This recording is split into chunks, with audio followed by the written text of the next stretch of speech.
podcast. Yeah. He's a bit of a distraction. He's a sweet boy, but he's a bit of a distraction. So, what we're gonna talk about dogs that are not like Coco tonight, right? No. So the dog. Yes, I love you too. They're great. They're a little different tonight. Maybe a little more serious. Yeah, a little more serious. So I saw a video on YouTube the other day.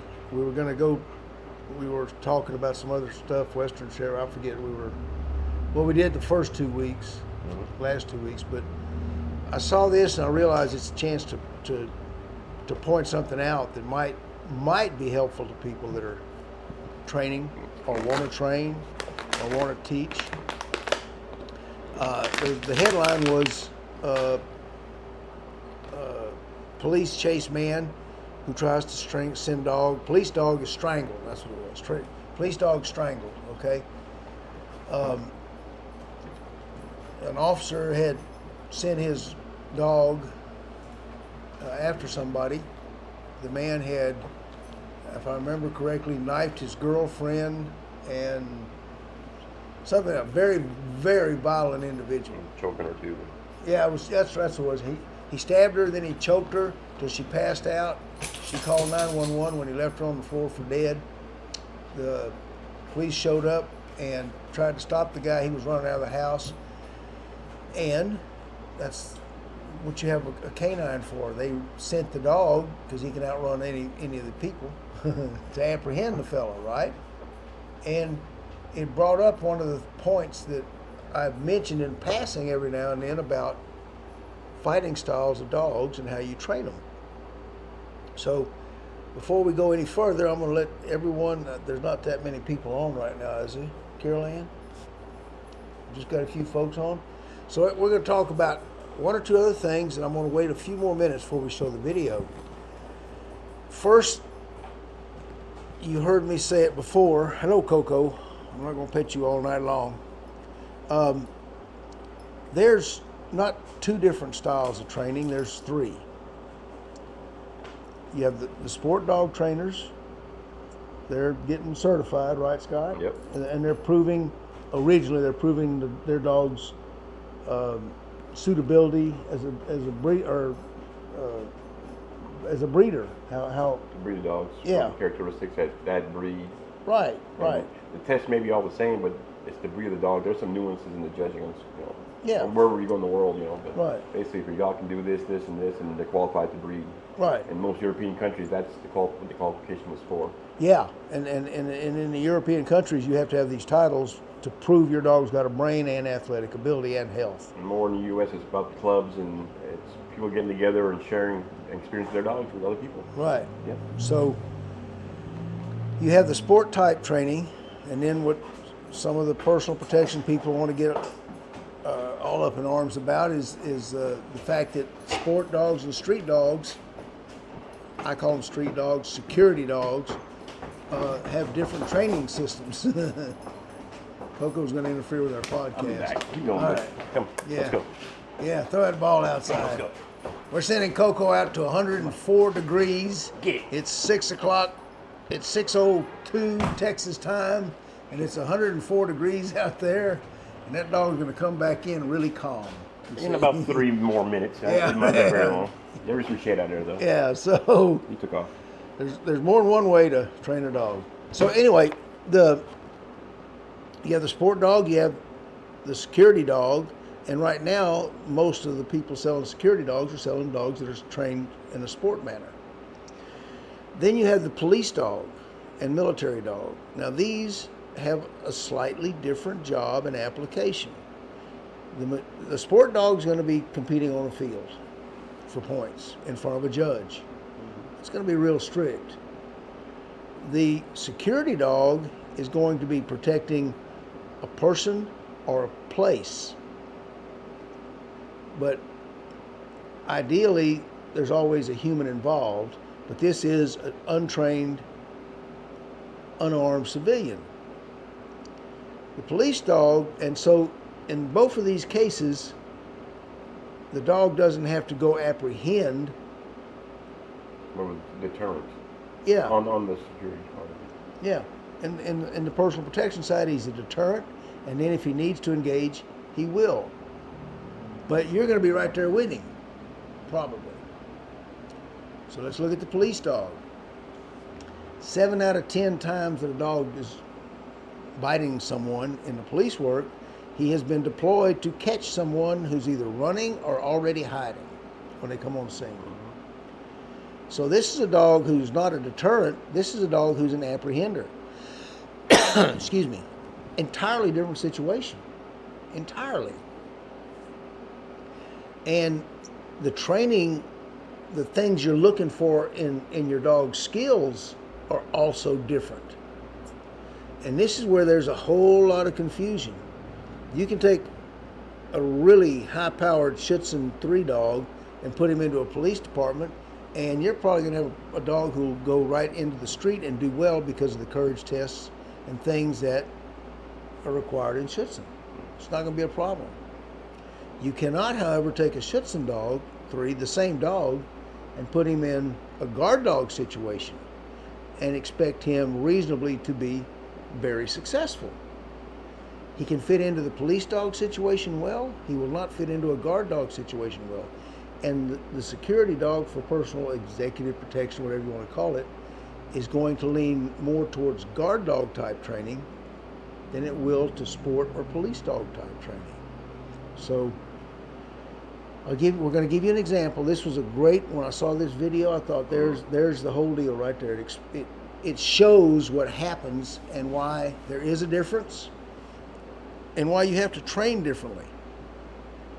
And we'll let Miss Carol Ann, you ready? Mm-hmm. Gotta get some lights. We're going to put it on. Camera's still on you. Whoops, camera's still on us. Yeah, and as for the police dogs, as for apprehending, they also use them as deterrents. They're not all just sending dogs because Crowd control. If crowd control, if someone's threatening or not obeying, not running, but making a stand, they will warn them. Oh yeah. Multiple times. Yes. You just stop, or I will send the dog. Yes. Or come out, I will send the dog. Right. Not just one time. Right. And once they pull let that dog go, it is what it is. Exactly. And it's rightfully done. It's not done just to send a dog after people. No. It's the last option, I believe. And I've been told that that's the last option. I have no doubt. Yes. Yep. In experience I've had, it's always because that officer's got to think about his dog he's sending into harm's way as well. Absolutely.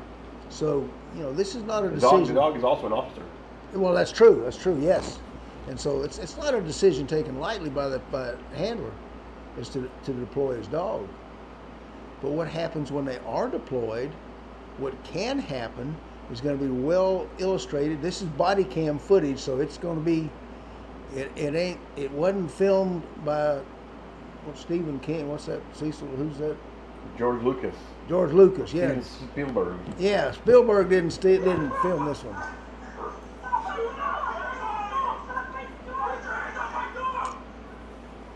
He's hollering.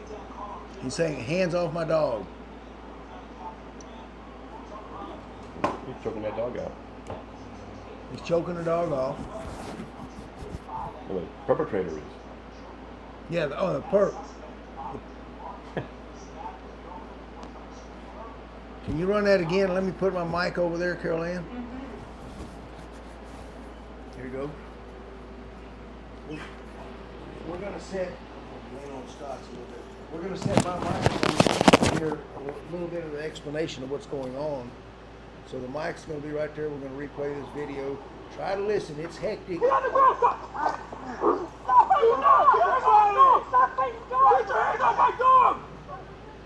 Get your hands off my dog. Camera deputies and a canine in Indian River County captured a man who was on the run after being accused of domestic violence.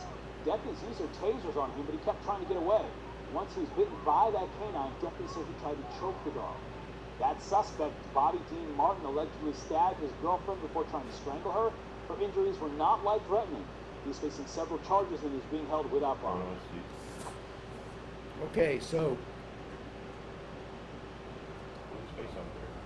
the main thing you need to take away from this is the fact that I've said this many times in the past. If you send your dog after someone, you're setting up a situation that's potentially deadly to your dog. You get someone who keeps their head and their wits about them, like this crazy guy did, and he understands. He can reach over and grab your dog's collar, slide it up, choke it, and kill it. Okay? Now, let's look at what a police dog does versus what you need done for personal protection or security dog. The police dog is going to, first he's going to be doing mostly apprehensions. This means he's going to run somebody down, he's going to track to find them. The initial fight that this dog engages in is going to be with the dog versus man. Mm-hmm. There ain't nothing else. So this dog needs to hit hard. He needs to inflict an immense amount of suffering, shall we say? He's pushing the bites. And pushing into these bites. Just getting as much in his mouth as he can, trying to get as full a bite as he possibly can. What a police or military dog has is a squad, and you saw it there. The squad came up to apprehend the man, and the handler's hollering, "Get your hands off my dog." In case you couldn't hear it, this guy was later charged with assault on a police officer for trying to strangle the police dog. This was a guy who had his wits about him, and when the dog hit him and knocked him down, was biting, he reached up and was trying to choke him. It's not a problem for a police dog, because you got the squad coming up, and as soon as this guy started to attempt to choke the dog, the whole squad was there, and they were apprehending the perp. The dog did his job. Yes. He took the perp down. Right. For the squad to come in. Right. You know. And now the squad comes in, and they'll cuff this guy, because who knows? He could have a Glock hidden in his waistband. You don't know.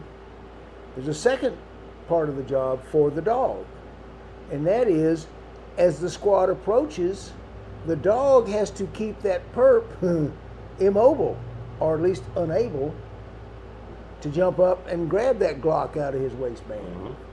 So I've heard people watch some of these videos, and when the squad gets there to back up the dog, they're trying to cuff the guy, and I've heard people say, we'll get the dog off of him, No. Not till he's cuffed. Not till he's neutralized. And there you go. You got to neutralize the guy way before you ever pull the dog off of him, because that's the dog's second job. First, he discovers, then he apprehends, and then he maintains a posture to keep the guy neutralized. He's cuffed, he's neutralized, he can do no harm. Now you get your dog off however you get your dog off. Police dogs don't need it clean out. That's great on the Schützen field. That's how you get your points, and that proves your dog's got a brain and can be controlled. That's great. Not so great on the street. I saw a video, one of the first videos I ever saw on YouTube was a guy that they were chasing him down a highway. He's in a compact car, and he stops. They had strips out, and they had a roadblock up in front of him. And they argued, yelled at him. I think it may have even been in black and white. They yelled at him, and he didn't respond. And they send this Mao jumps right into the car. Yeah. Have you seen it? Yeah. This great big old huge guy gets Yeah. out. I bet everybody's seen it. So, I mean, this dude is dangerous. He's big, and he's slinging that little dog around like nobody's business.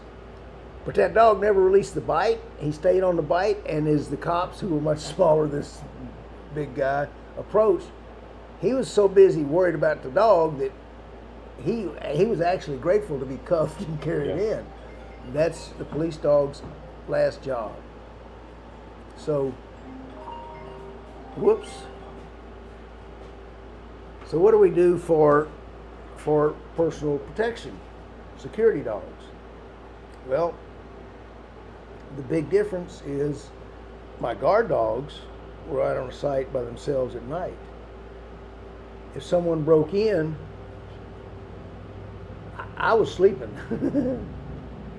I mean, it's 3 o'clock in the morning, boys. I'm sawing them logs. That dog's job is to take care of that human. but he's got to do it by himself and stay in one piece. And let's face it, what are the odds? Humans have 2 hands they can use as weapons. They have 2 feet they can use as weapons. A dog has 1 mouth. Take a lead, Yeah, sometimes they get out of there with one hand though. They're missing a limb. Well, there you go. There you go. But the dogs are actually more defensive. Right. Right. They're different. It's a whole different animal. Just to say, not as a pun, but the whole situation is different. The dogs think different. Right. Their courage is different. Everything's different. Yeah. It's not pure prey drive. No. And so, where does that take? I'm talking about a guard dog, but where does that take you as far as civilian application for a personal protection or security dog? Well, it ain't much different, because your wife is probably not going to take on a 6'2" attacker. Once that dog neutralizes the attacker, for civilians, we need good control. We need a dog who outs, guards, and comes back and is in a position to re-engage if necessary, or is in a position to guard and hold, like they do on a Schützen field, that attacker until the police get there to take him. So some of the bark and hold stuff done in the Schützen trial sucks on police on the streets, but it works really good in a civilian application. But the biggest difference between sport, police, and security dogs and guard dogs is that a guard dog doesn't want to get choked in the first place. All of my guard dogs never bit and drove in. They bite, and no matter what body part they get, they immediately start trying to pull that person off his feet. Yep. This way. Yep. Yep. So we have to have a harder bite because we don't want flesh tearing and the person getting loose. So we need a really bone deep bite, which means we have to employ a little more defense drive in our training. And it's defense neutralization as for prey neutralization. Right. Whole different scenario. Whole completely. Because it's you and a dog. That's it. Yep. It's not you and the squad with you, or 3 or 4. Right. You'll be outnumbered. Right. Maybe not, but I'm saying you don't have like a 6'2" perpetrator coming at 5'6" woman with 130 pounds with a dog. Right. So, Right. It's Yeah. just clarifying. It's When they show like me, I'm gonna have to read it. yeah. But anyway, it's 3 different scenarios. It's a whole different. Everything's different.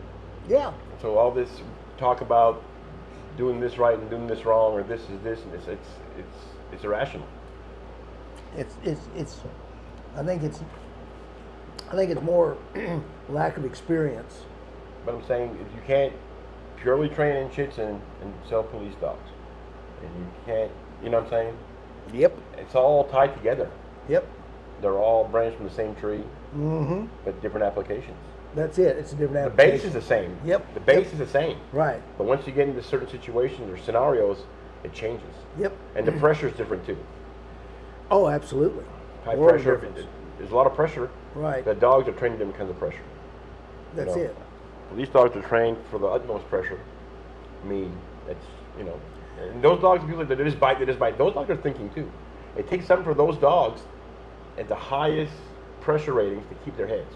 It's not just a dog that's going crazy biting. The dogs are thinkers too. All the dogs are thinkers. Yeah. In every field. Right. So And so these subtle differences are what most people probably are not aware of. Mhm. I mean, in the first place, the guard dog industry is so small. I mean, I was fooling around doing Schützen and thinking I was doing police dogs and stuff like that for 10, 12 years before I got in the guard dog business. And then I had to take everything I'd learned and throw it away and literally start over. And it was only through the, I guess, kindness of existing guard dog companies. These were all men who were a lot older than me that had done their stuff for years and years, and they kind of were kind enough to let me. I'd call them and say, hey, I'm having this problem, and they'd help out. So I got to learn things that, I mean, honestly, not many people ever see. Yeah. And that's when I started looking at the differences between the different types of jobs that a biting dog has. And then I discovered there's different types of bites, and there's certainly different ways of fighting, But even though a Shih Tzu dog can become a personal protection dog. Absolutely. Because his discipline has already been built. Yep. You Good just point. change the applications a bit. Good point. What you're doing. Right. You can still do good on the field, but you can still do good on protection. Mm-hmm. Mm-hmm. I don't think that. I've seen it. Yeah, you've seen it. I've seen it. It's just mild differences, mild situations. Right. But like I said, the base is all the same for everything. Yep. And how you take it from there is, That's up to you. Yeah.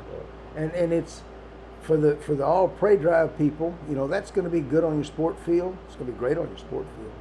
It's going to be good on the street for a military or police working dog that has the backup with them. But you can't forget defense drive, because each one of these drives, the hormones that are secreted, give you a different action by the dog. In prey drive, they get that really full, all the way to the back of the mouth bite. And they keep wanting more and more and more, because it's prey. It's like, I just grabbed the bunny rabbit. It can't hurt me. I'm just going to take a mouthful of it and take what's left back to the den, right? Yeah. Defense is about, that's a grizzly bear. I better run that sucker off. I may not bite real full, but when I bite, it's going to be to the bone. When you have a dog dragging 150, 180 pound man, those sharp teeth can tear through skin pretty easy. You don't need a bite. You need a crushing bite, because you need to be into as much soft tissue as you possibly can, and if you're lucky, even holding a little bit of bone in there. Mm-hmm. And then you can drag that 190 pound person without having them tear loose and escape or pull that block out of their waistband. Yep. Or you can also teach, we teach three different styles. You can teach a dog just to drag and dodge if someone goes to kick at them. Yep. You can teach them, as we've discussed in other and showed videos of it. You can teach them that if anyone reaches for their collar, they turn loose of this arm or this leg and go for that arm that's reaching for them, so that no dog allows himself to be hit or grabbed. No. And as for the dodging, kicking, dodging, the dogs will actually keep the perpetrator off balance. The way the dogs turn, go side to side, yep, and will always go backwards. He knows, he's always looking up. On the bite, he's going to bite, but he's not focused in. Right. 100%. He's always looking. He's always looking. Yep. Come this way, he knows exactly. Like, and you're saying, yeah. Scott just said something there. I think I've tried to figure out a way to do a whole podcast on this, and this may be as close as we get to it, so I'm going to bring it up right now. People are always worried about, is my dog equipment crazy? Excuse me, is he sleeve happy? So one way you can tell, I've got pictures of some of my dogs in training, and they're going up biting, and when they're biting, you can see the whites of their eyes, and the way you know your dog is fighting a man, not biting a sleeve, yep. He's looking dead in the eye. What you going to do next? Yep. They're looking right at that person. They're looking at him, and like Scott said, what are you going to do next? Because I'm going to be ready for it. And you can see it if you'll take some still shots. You don't need to test your dog on a hidden suit or a hidden sleeve, because they're there fighting this person. They don't care what it takes to defeat that person. So if you want to know if your dog's, sleeve happy, take some good videos or still shots of him and zoom in on his face when he's on his bite, and see if he's not making eye. You'll see the ones that are really in there for the fight, you'll see a bunch of them that are sitting there with their eyes closed. Mm-hmm. But when you can see the whites of their eyes and their eyeballs pointed right up at that human, your dog's fighting a human. He's not the least bit interested in that sleeve. He's interested in winning the fight. And, you know, we're gonna do something different here coming up, and we'll have video of it. But I'm not gonna release that right now because it's still in the process. But when I'm standing in front of a dog, I can pace and see what the dog's doing. And them dogs that just stare at you constantly, they don't care about a sleeve. They're watching your motion and how you're reacting and where your body's going, how you're coming in on them. Their positioning, so they know exactly. And when they hit the bite, they know they got you. Yeah. Because it comes natural, but then it's all Yep. just by your facial reactions. Yeah. They can see. Yeah. They're watching you here, but the dang dog can see your arm coming from the left side, your foot coming out. Oh yeah. But even if you're trying to kick a dog out and he's turning, you'll never lose eye contact with you, ever. Nope. Nope. He wants to win. You're the challenge. Right. He's going to beat you. Oh, That's yeah. his whole game. Yep. Yep. And it comes a point, I don't want to go too much into this right now, but it doesn't really matter what he's biting. Because to me, equipment happy dogs get stuck on certain equipment. That's Oh, why, they do, That's yeah. why you have so many sleeves, suits, different builds, and different textures of. Heck, there's even one in Europe now. In Europe, I've seen that the sleeves are actually built to feel like human flesh. Oh yeah, they make those. Yeah. Yeah. Yeah. But but certain dogs, and they come through it quicker, and it's a mental thing too. It's a courage thing. It's a confidence thing. Yep. But the ones that have it from day one, they got it. That's it. That's it. And you've got to bring it for those folks around Chicago where old Gypsy is. All defense all the time. I wouldn't say all defense all the time, but I would say he's right that you must employ defense drive to make your dog an excellent fighter. And that's all we're doing.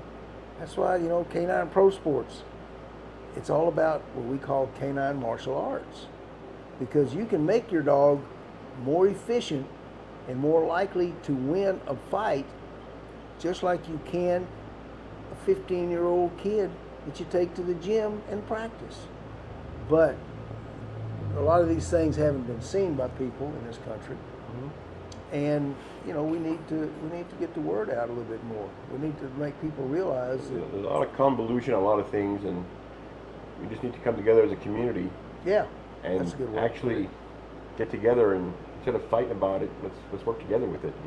Exactly.